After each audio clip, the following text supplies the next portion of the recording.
Willowbrook. I'm John Stone, Associate Pastor here, and hopefully you're in the New Testament Challenge. And today we're in Matthew chapter 12. Now, if you've already read it, you're probably thinking there was an awful lot there because it starts with the Sabbath, the Pharisees getting on to Jesus because the disciples went out and they were getting the grain because they were hungry. And so they went into all the Sabbath laws, and Jesus had to explain, the Sabbath was made for man and not man for the Sabbath. And he wants us to keep the Sabbath so we're together. And then from there, it goes into how God wants mercy and not sacrifice. And he wants his children to have a spirit of mercy. And then he heals the man with the withered hand, again being challenged by the Pharisees. And then you saw a whole section on Beelzebub. Then you see Jesus predicting his own resurrection, which is great. But what stood out to me was when his mother and his brothers were outside, and they came to Jesus and they said, "Jesus, your mother and your brothers are outside." And he said,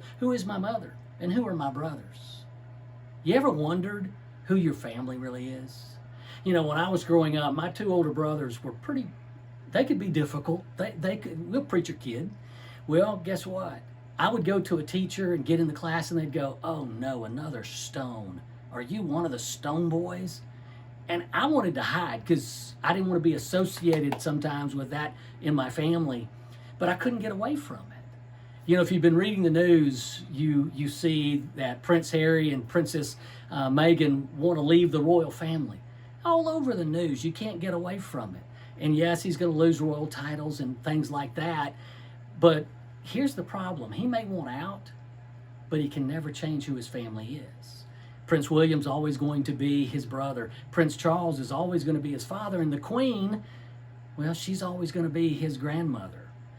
You know what? Maybe you struggle because you feel like you're not a part of a family. Maybe you struggle because, you think God doesn't notice you and you feel alone at times. But can I tell you something? When Jesus said, "Those that do the will of my Father in heaven," those who do the will of God, those are my mother, my brothers, and my sisters. You're a part of the family of God. We are all in this together. We support one another. We take care of one another. So if you're reading the Bible, if you're doing your quiet time, if you're in the New Testament Challenge, if you are feeling the promptings of God, then you are family.